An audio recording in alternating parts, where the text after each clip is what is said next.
today's a bit of a washout day. I did a bit of work, but not much.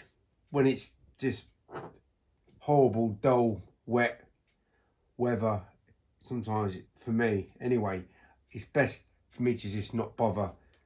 And I can do other things for my work.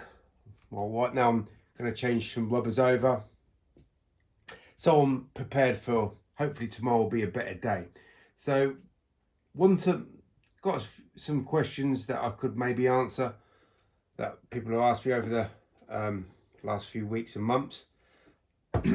So when it's bad weather and you're just thinking of what I can do, well, what I did in the past and what I still sometimes do, if there's nothing like maintaining things that, fixing things that need fixing for your work, making sure everything's in place for when you do go back to work.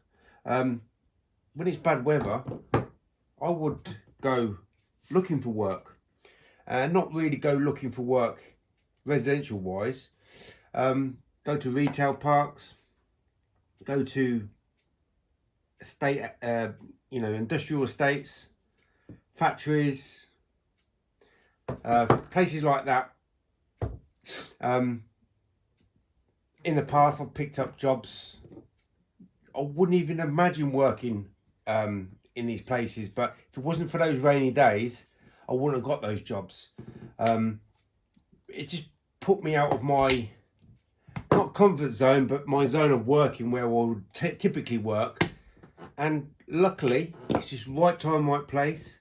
You land something, and you can get these sort of opportunities when it's lousy weather like it is now.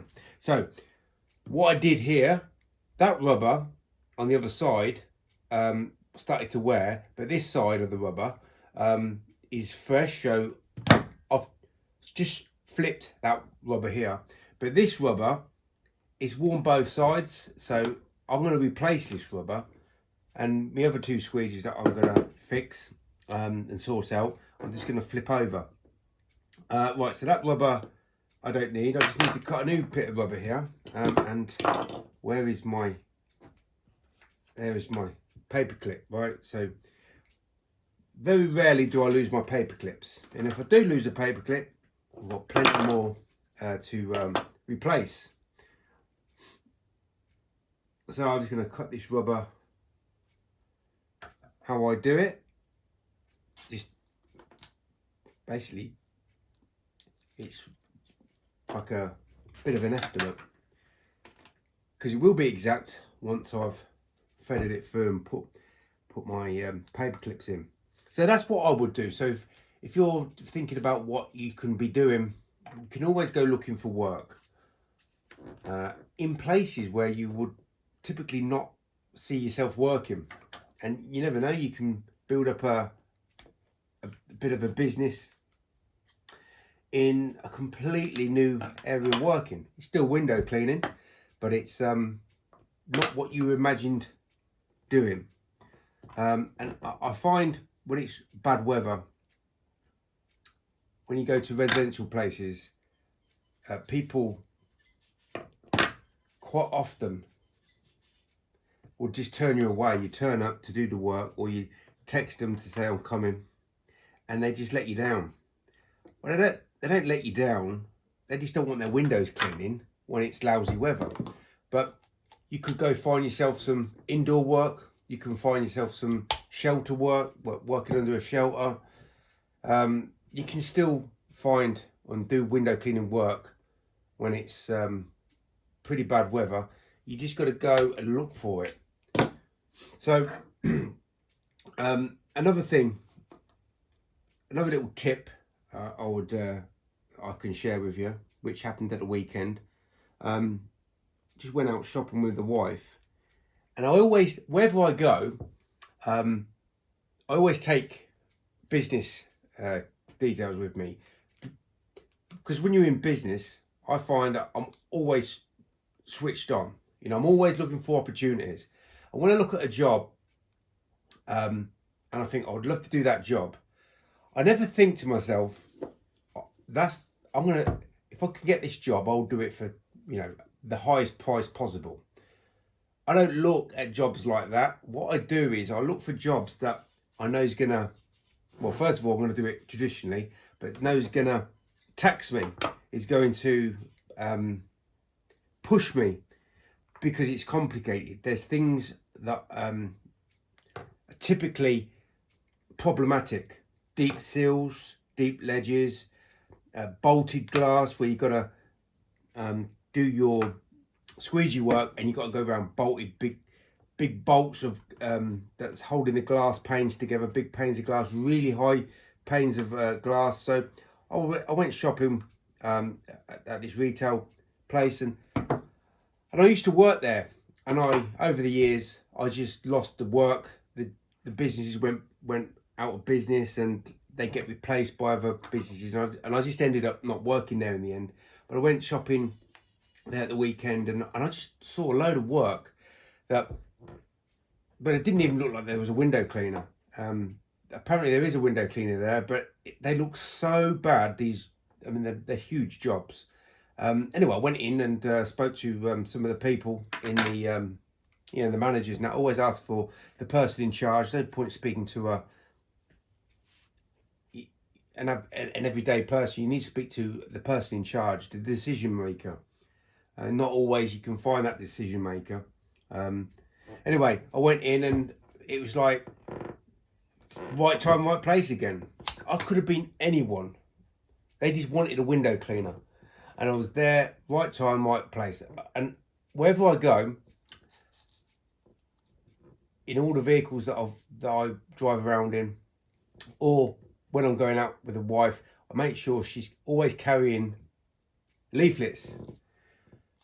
Most of the time, those leaflets stay in the handbag, but when there's an opportunity I think I can do, I will go and give my details. Now, when it comes to price, this is what happened. It was his job, really difficult job. Most people would just say, I would never want to do this, especially traditional. It was inside and out job. Okay, so really high up, all bolted glass. The first thing that I'm thinking of is not the price, is how would I get this job done detail free? How am I going to do it? What would I do? What size squeegees would I use? Obviously I'm going to be using liquidators and accelerators, and a very, very long pole, because the job was humongous in height. Anyway, so the last thing I'm thinking about is price. So I went and spoke to the person, and they said, do you know what, we are looking for a window cleaner. They haven't ever been cleaned ever since we've opened. But saying that, they were cleaned once, and this was a beautiful scenario. They said, we charge 140 quid. And so straight away, because he's not in business, and it's not his business, he's just working there, he was just open and honest and said, yeah, he charged 140 quid. Well, I said to myself, well, I don't need to charge 140 quid. I think I'm going to be here for an hour. So I gave him my price. They were filthy, by the way. And half the reason why they were filthy was because the window cleaner was just a typical lousy window cleaner. The other problems was the very high parts of the windows were not touched because they were just too high, and they were just really dusty and filthy and cobwebby and stuff like that. So I thought to myself, once I get this job done once, I'm going to be here for less than an hour. So I just gave him a price much lower than £140. Okay, and I picked up the job. Now, the reason why that window cleaner didn't do the job again, because he priced himself way too high. And because he's just like a typical lousy substandard window cleaner, he's charging a very high price for a very lousy job done. So we said we didn't want him back. And he does next door. And next door is an even bigger job, and they looked just as bad. So these windows hadn't been cleaned for a good 6 months, and they did have a window. But as soon as this business moved in, they they had the next door window cleaner come and gave a quote. They said, yeah, we'll take it on, but it was just, you know, rubbish. So that rubber is now being changed, and number one, I knew I could do a better job. Number two, I knew I could do it in a very minimum time once I get past the initial clean. And again, this was on a day when it was just really bad weather, and right time, right place. But I was confident, but I wasn't egotistical. I was confident in myself, but you know, I still want to be humble. I don't want people to think that I'm above my station, but I was confident that I could do it for a much cheaper price, get the job done high quality, and get it done on a repeat business. So they said, come every 2 weeks. I said, I'm going to do you a favour. I'm going to come every month. And the reason why I said I'll come every month is because I know the windows, because they're automatic doors, there's not many people going to be touching the glass, number one. And number two, I know the financial market right now is really bad, especially in the UK. So I don't want to overstay my welcome. What I want to do is do a really good job, number one. That's in the bag, that's done and dusted. Number two, okay, I was there longer than I would have wanted to be, but I've done the hard work. Next time, it will be a breeze. I'll start earning my money next time I go. I gave in a much better looking price to the company. And then I said to the customer, I'm going to come every month because you won't need it every 2 weeks. Trust me, you won't need it every 2 weeks. So I was kind of always giving him the favour. But for me, I'm looking for the longer package, the longer deal. I'm hoping to be there for, you know, for a long time. Hopefully they won't go out of business. And I can turn up every month, do the job, traditional,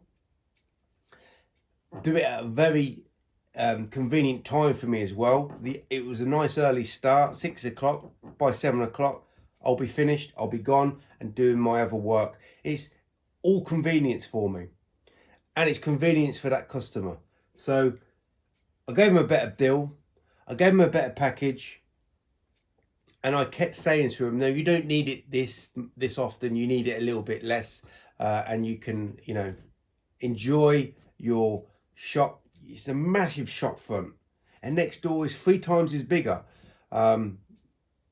Maybe I'll get next door sooner or later, who knows, because the contrast from one business to another is, well, one looks like a crystal ball, the other one looks like a dirty greenhouse, but like really dirty greenhouse. So bad weather, there's always stuff to do. Maintain your gear, maintain your truck, or your van.